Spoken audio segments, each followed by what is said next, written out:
Assalamualaikum warahmatullahi wabarakatuh. Saya Novira Ramadhani, BP 1910842036, akan mempresentasikan skripsi saya dengan judul Implementasi Program Rehabilitasi Sosial Anak yang Berhadapan dengan Hukum oleh Dinas Sosial Kota Padang. Pertama, latar belakang.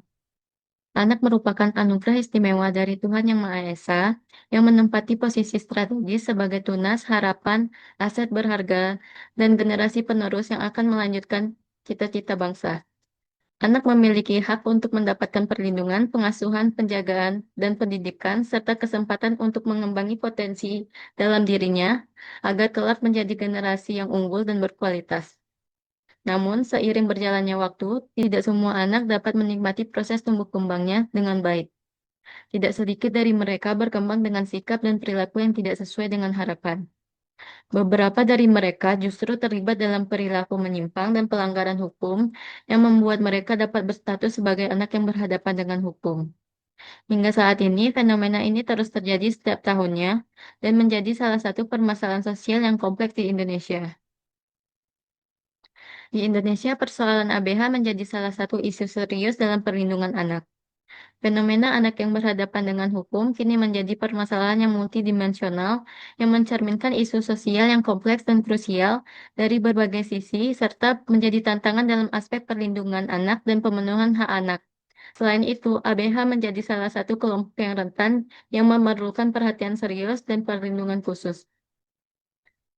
Anak yang berhadapan dengan hukum sendiri merupakan anak dengan rentan usia 12 hingga 18 tahun, tetapi telah dihadapi dengan persoalan hukum dan berada dalam proses sistem peradilan akibat adanya tuduhan, sangkaan, dan telah melakukan tindak pidana.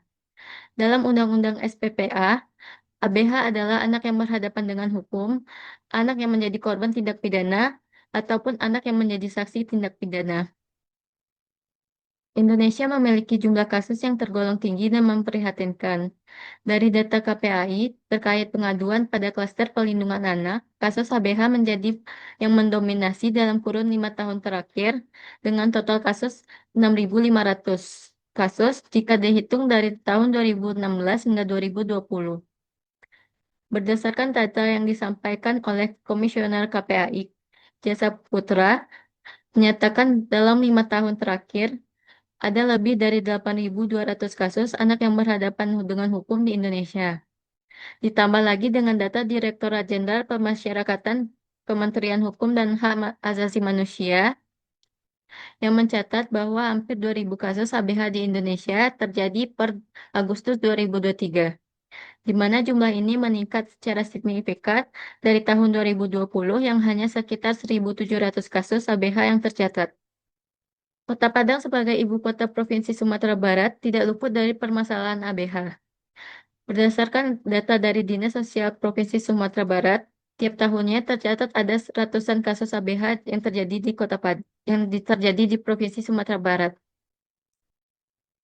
Fenomena ABH ini menunjukkan tren yang meningkat dan mengkhawatirkan dengan jumlah kasus yang cenderung fluktuatif, di mana berdasarkan data dari PPKS dan PSKS Sumatera Barat yang diterbitkan oleh Dinas Sosial Provinsi Sumatera Barat, Kota Padang pada tahun 2020 menduduki peringkat pertama dengan jumlah kasus terbanyak di Provinsi Sumatera Barat.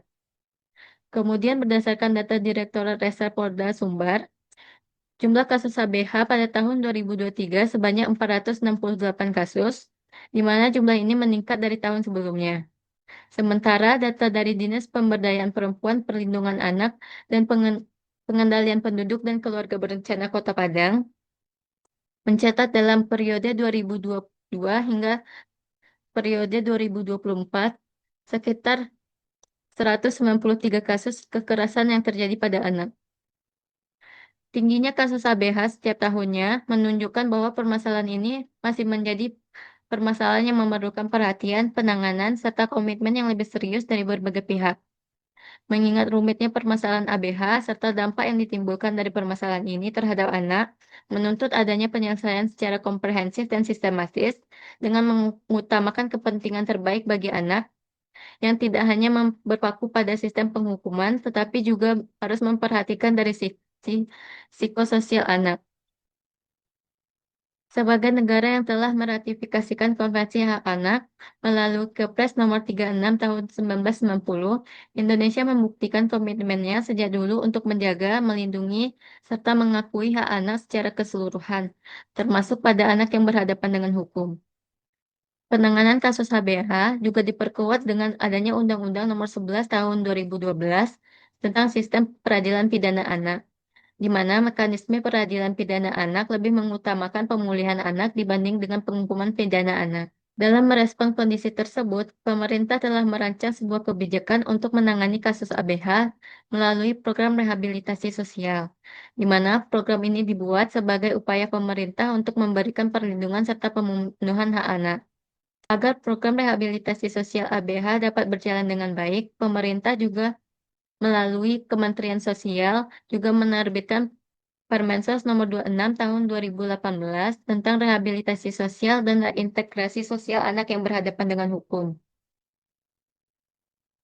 Peraturan ini dijadikan pedoman teknis bagi pemerintah, termasuk Dinas Sosial, sebagai perpanjangan tangan dari pemerintah pusat dalam menyelenggarakan program rehabilitasi sosial anak yang berhadapan dengan hukum.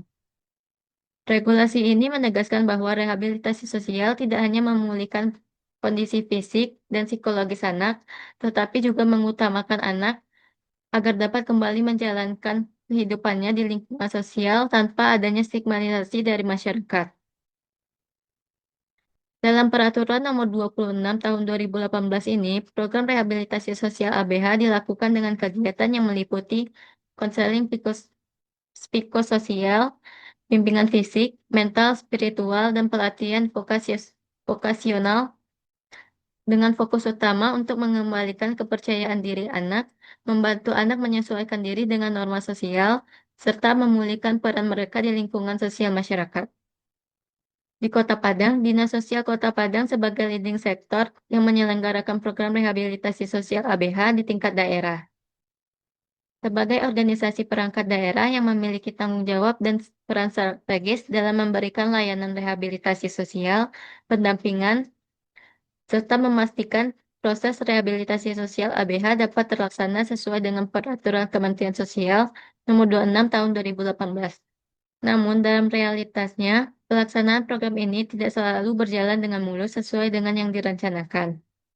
Implementasi dari program ini masih dihadapi oleh berbagai kendala seperti keterbatasan sumber daya manusia, minimnya anggaran operasional, serta partisipasi dari masyarakat dan keluarga yang masih kurang. Fenomena empiris dan teoritis. Pertama, tingginya kasus ABH di Kota Padang, keterbatasan sumber daya manusia yang dimiliki oleh Dinas Sosial Kota Padang dalam melaksanakan program rehabilitasi sosial anak yang berhadapan dengan hukum, anggaran yang kurang memadai untuk menjalani program rehabilitasi sosial bagi anak yang berhadapan dengan hukum, kurang optimalnya koordinasi antar organisasi, kurangnya sosialisasi dan komunikasi yang edukatif kepada masyarakat terkait dengan ABH yang menyebabkan terhambatnya capaian tujuan dari pelaksanaan program rehabilitasi sosial. Adanya kecenderungan stigmatisasi terhadap ABH dari masyarakat dan lingkungan sosialnya. Rumusan masalah, tujuan, dan manfaat penelitian. Pertama, rumusan masalah. Bagaimana implementasi program rehabilitasi sosial anak yang berhadapan dengan hukum oleh Dinas Sosial Kota Padang? Ketua, tujuan penelitian. Tujuan penelitian ini adalah untuk menganalisis dan mendeskripsikan implementasi program rehabilitasi sosial anak yang berhadapan dengan hukum oleh Dinas Sosial Kota Padang. Ketiga, manfaat penelitian. Pertama, manfaat teoritis, yaitu kajian ini diharapkan mampu menambah literatur dan informasi bagi berbagai pihak, khususnya yang akan meneliti pada bidang yang sama. Kedua, kajian ini diharapkan mampu memberikan kontribusi dalam memperkaya wawasan terutama pada ilmu bidang administrasi publik. Ketiga, diharapkan temuan kajian ini mampu meningkatkan pemahaman, pengetahuan sekaligus dapat mendeskripsikan terkait implementasi program rehabilitasi sosial anak yang berhadapan dengan hukum. Secara praktif, manfaatnya adalah temuan dari penelitian ini diharapkan mampu memberikan sasaran dan usulan terkait pelaksanaan program rehabilitasi sosial anak yang berhadapan dengan hukum, dan nantinya dapat menjadi bahan pertimbangan dalam mengambil keputusan dan langkah selanjutnya. Kedua, kajian penelitian ini diharapkan mampu meningkatkan pemahaman, pengetahuan masyarakat terkait tentang program rehabilitasi sosial anak yang berhadapan dengan hukum. Bab kedua, penelitian terdahulu. Pertama, Faizul Nazir dan Erin Rening Nawangsari dengan judul Peran Program Rehabilitasi Sosial Anak yang Berhadapan dengan Hukum. Kedua, dari Reyes Latifah dan Isbani Rukminto Adi dengan judul Individualist Outcome Evaluation Program Rehabilitasi Sosial Anak yang Berhadapan dengan Hukum di BRSA MPK Rumbai. Kedua, Raffi Muti Zulni dengan judul Pembinaan Terhadap Anak yang Berhadapan dengan Hukum oleh Balai Rehabilitasi Sosial Anak yang memerlukan perlindungan khusus di Rumbai, Kota Pekanbaru. Keempat, ada dari Kolila Maritia dengan judul Peraturan Wali Kota Nomor 50 Tahun 2018 tentang alur dan prosedur pelayanan rehabilitasi sosial anak yang berhadapan dengan hukum di Kota Padang. Yang terakhir, penelitian penelitian dari Fatima Gusdiana Putri dengan judul Implementasi Program Optimalisasi Pengelolaan dan Pemasaran Hasil Perikanan oleh Dinas Perikanan Kabupaten Mukomuko. Teori. Teori implementasi menurut Van Meter Van Horn. Ada 6 variabel. Yang pertama, standar dan tujuan kebijakan. Kedua, sumber daya. Ketiga, karakteristik agen pelaksana. Keempat, komunikasi antar organisasi. Kelima, disposisi. Dan terakhir adalah lingkungan, sosial, ekonomi, politik. Skema pemikiran. Undang-Undang Nomor 11 Tahun 2012 tentang Sistem Peradilan Pidana Anak. Kemudian ada Peraturan Kementerian Sosial Nomor 26 Tahun 2018 tentang Rehabilitasi Sosial dan Reintegrasi Sosial Anak yang Berhadapan dengan Hukum. Kemudian ada Program Rehabilitasi Sosial Anak yang Berhadapan dengan Hukum. Lalu ada implementasi kebijakan menurut Van Meter Van Horn dengan variabel standar dan tujuan kebijakan, sumber daya, karakteristik agen pelaksana, komunikasi antar organisasi, disposisi, dan lingkungan ekonomi sosial dan politik. Kemudian definisi konsep. Yang pertama, kebijakan publik. Kebijakan publik merupakan rangkaian kegiatan atau keputusan yang dirancang oleh sekelompok orang yang memiliki tujuan tertentu untuk menyelesaikan permasalahan di masyarakat. Kedua, ada implementasi kebijakan yang merupakan tindakan atau kegiatan yang dilaksanakan secara sistematis dan terarah oleh berbagai aktor agar tujuan dari sebuah kebijakan atau program dapat dicapai. Ketiga, ada rehabilitasi sosial yang merupakan sebuah proses pengembalian atau pemulihan kemampuan seseorang dalam menjalankan fungsi sosialnya di kehidupan bermasyarakat. Terakhir, ada anak yang berhadapan dengan hukum, di mana anak yang berhadapan dengan hukum merupakan individu dengan rentang usia 12 hingga 18 tahun, tetapi dihadapi dengan permasalahan hukum, baik sebagai pelaku, korban, maupun saksi tindak pidana. Definisi operasional. Yang pertama, standar dan tujuan kebijakan. Ada dua indikator, yaitu kejelasan dan keadilan. Kedua, ada sumber daya, yaitu sumber daya manusia dan sumber daya non-manusia. Ketiga, karakteristik agen pelaksana. Ada indikator struktur birokrasi, norma-norma yang berlaku, dan pola hubungan.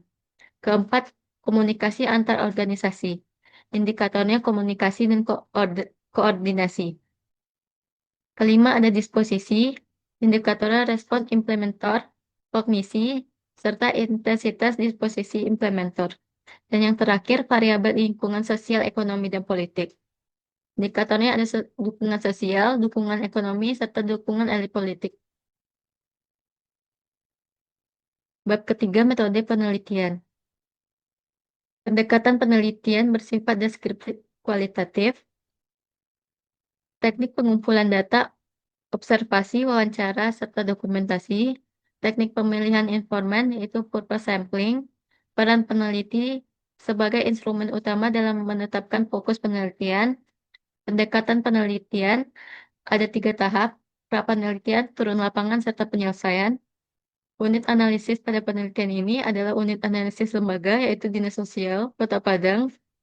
Kemudian teknik analisis data dari Mills and Hartman, yaitu pengumpulan data, reduksi data, penyajian data, serta kesimpulan. Yang terakhir, teknik keabsahan data, yaitu teknik sumber data.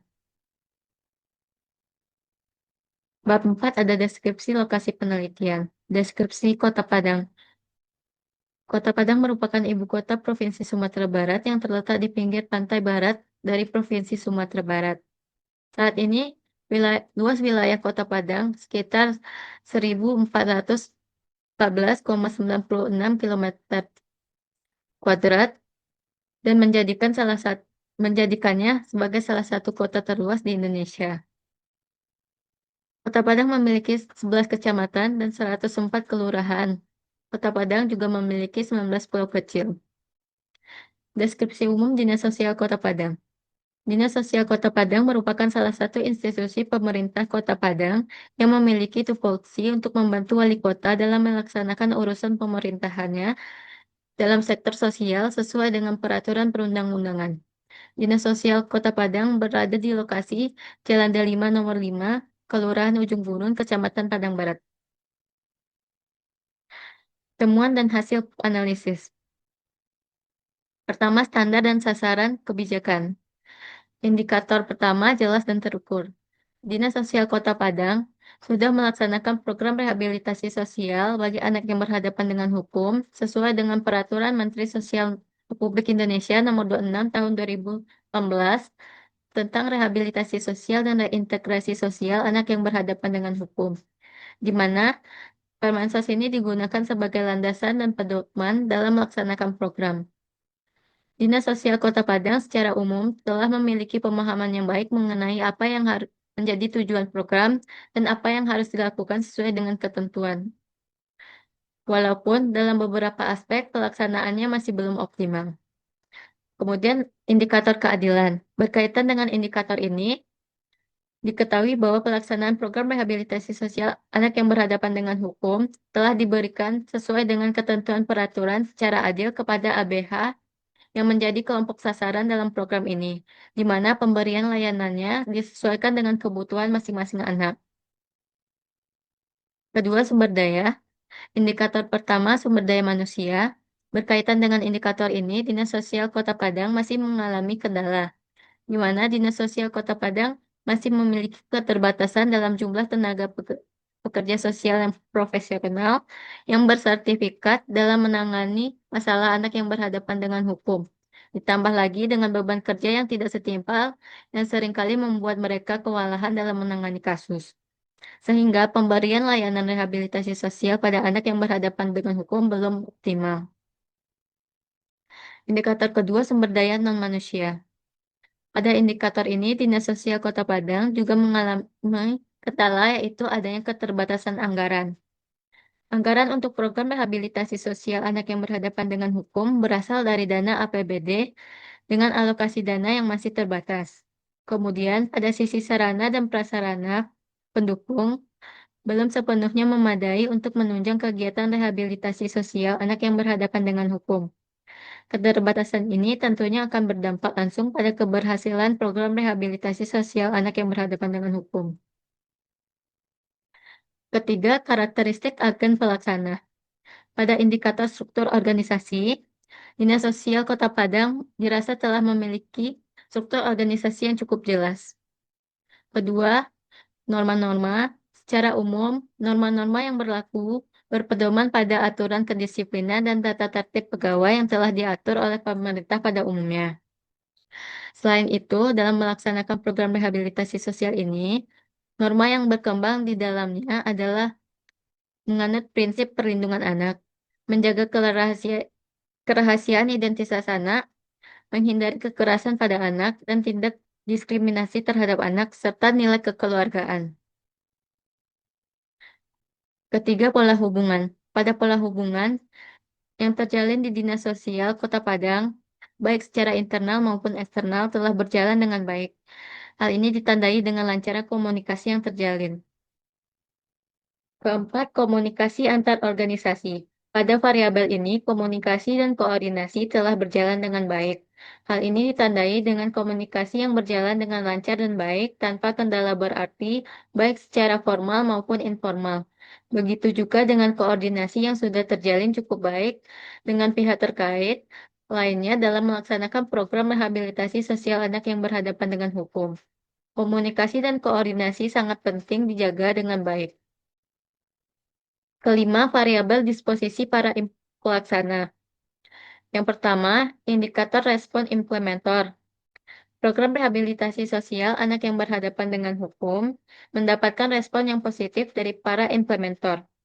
Para implementer terkait menunjukkan sikap yang cenderung mendukung program rehabilitasi sosial anak yang berhadapan dengan hukum. Berikutnya, indikator kognisi.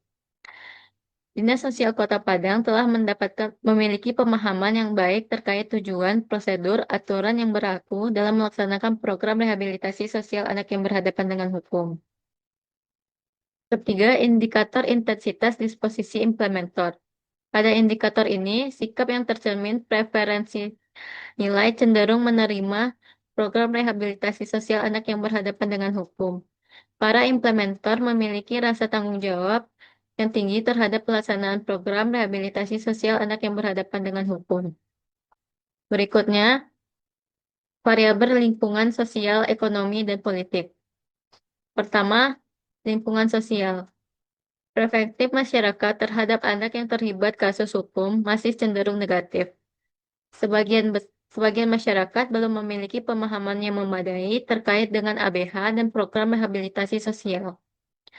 Sikap ketidakpedulian terhadap ABH dan adanya stigma negatif dari masyarakat terhadap ABH menjadi penghambat dalam keberhasilan program. Kedua, lingkungan ekonomi. Kondisi ekonomi masyarakat akan mempengaruhi keberhasilan program. Lingkungan ekonomi yang tidak kondusif akan meningkatkan angka kriminalitas di daerah tersebut dan berpotensi meningkatkan jumlah angka anak yang berhadapan dengan hukum. ABH yang berasal dari lingkungan ekonomi rendah akan memiliki keterbatasan kemampuan dalam mengikuti program. Hal ini tentu akan menuruni tingkat keberhasilan pelaksanaan program rehabilitasi sosial anak yang berhadapan dengan hukum. Berikutnya, indikator lingkungan politik. Pada indikator ini terlihat adanya dukungan elit politik terhadap program rehabilitasi sosial dengan diwujudkan dengan adanya LPKS, Lembaga Penyelenggaraan Kesejahteraan Sosial yang berfungsi sebagai sarana untuk memberikan layanan rehabilitasi sosial kepada ABH, serta adanya APBD yang digunakan untuk menjalankan program, walaupun belum menjadi prioritas anggaran. Selain itu, pemerintah daerah Kota Padang juga memberikan dukungan dengan menerbitkan Peraturan Wali Kota Padang Nomor 50 Tahun 2018 tentang alur dan prosedur rehabilitasi sosial anak yang berhadapan dengan hukum. Bab keenam, penutup. Kesimpulan, program rehabilitasi sosial anak yang berhadapan dengan hukum memiliki tujuan untuk memulihkan dan mengembalikan keberfungsian sosial anak secara wajar agar fungsi sosialnya dapat terlaksana kembali secara optimal di lingkungan masyarakat. Program ini diberikan kepada ABH untuk memastikan mereka mendapatkan perlindungan dan pelayanan berdasarkan kebutuhan dan haknya masing-masing. Penyelenggaraan program ini dilakukan berdasarkan Peraturan Menteri Sosial Nomor 26 Tahun 2018 tentang rehabilitasi sosial dan reintegrasi sosial anak yang berhadapan dengan hukum. Berdasarkan hasil analisis dan temuan, peneliti menyimpulkan bahwa pelaksanaan program rehabilitasi sosial anak yang berhadapan dengan hukum yang dilaksanakan oleh Dinas Sosial Kota Padang telah terlaksana dengan baik sesuai dengan ketentuan peraturan yang berlaku. Namun dalam pelaksanaannya belum dapat sepenuhnya dikatakan optimal dikarenakan masih terdapatnya beberapa kendala yang menjadi penghambat kinerja implementasi kebijakan. Adapun yang menjadi kendala dalam pelaksanaan program ini, yang pertama, pada variabel sumber daya. Pada variabel ini, Dinas Sosial Kota Padang masih memiliki keterbatasan terkait sumber daya manusia. Jumlah tenaga profesional yang memiliki kompetensi dan sertifikasi khusus dalam menangani masalah anak masih terbatas. Keterbatasan ini akan berdampak pada kurangnya maksimalnya pelaksanaan program. Kemudian, dari segi sumber daya non-manusia, kendala yang muncul adalah alokasi anggaran yang terbatas untuk menjalankan program rehabilitasi sosial anak yang berhadapan dengan hukum. Pendanaan program saat ini berasal dari dana APBD yang alokasinya tidak dikhususkan untuk program rehabilitasi sosial anak yang berhadapan dengan hukum. Keterbatasan secara finansial ini akan berdampak pada penyediaan sarana dan prasarana pendukung yang memadai untuk menunjang jalannya program rehabilitasi sosial anak yang berhadapan dengan hukum ini. Kedua, kendala yang muncul dari indikator lingkungan sosial ekonomi. Pada aspek ini, terlihat masih rendahnya pemahaman masyarakat terhadap program rehabilitasi sosial anak yang berhadapan dengan hukum. Masih banyak di antara mereka yang memberikan stigma negatif terhadap anak-anak yang terlibat kasus hukum. Selain itu, mereka juga belum dapat menerima kembali anak-anak yang terlibat kasus hukum di lingkungan sosialnya. Kondisi ini mengakibatkan masyarakat kurang berpartisipasi untuk mendukung keberhasilan program. Kemudian dari segi lingkungan ekonomi, juga berkontribusi dalam pelaksanaan keberhasilan pelaksanaan program rehabilitasi sosial. ABH yang tinggal di lingkungan sosial ekonomi yang rendah akan rentan terhadap pengulangan perilaku melanggar hukum kembali. Terakhir, saran. Berdasarkan analisis dan temuan, peneliti memiliki saran yang dapat menjadi bahan pertimbangan dalam melaksanakan program rehabilitasi sosial anak yang berhadapan dengan hukum ke depannya. Pertama, pemerintah Kota Padang dapat meningkatkan sumber daya dengan memberikan tambahan tenaga profesional seperti pekerja sosial yang terlatih serta psikolog anak, sehingga program ini dapat terlaksana secara optimal sesuai dengan ketentuan yang berlaku. Kemudian, untuk alokasi anggaran, pemerintah dapat meningkatkan kembali alokasi anggaran untuk melaksanakan program rehabilitasi sosial anak yang berhadapan dengan hukum. Kedua, Dinas Sosial Kota Padang dapat memaksimalkan sumber daya yang ada dengan meningkatkan pemahaman dan kemampuannya dengan memberikan pelatihan, workshop, maupun bimbingan teknis. Ketiga, Dinas Sosial Kota Padang dapat meningkatkan kesadaran dan kepedulian serta pemahaman masyarakat terkait dengan ABH dan program rehabilitasi sosial dengan memberikan pengembangan program edukasi pada masyarakat melalui kampanye maupun sosialisasi. Keempat, koordinasi antara Dinas Sosial Kota Padang dengan instansi terkait lainnya perlu diperkuat dengan membuat perjanjian kerjasama. Kelima, meningkatkan sistem monitoring dan evaluasi yang komprehensif untuk mengukur sejauh apa pengaruh program ini terhadap penurunan jumlah ABH. Sekian presentasi dari saya. Assalamualaikum warahmatullahi wabarakatuh.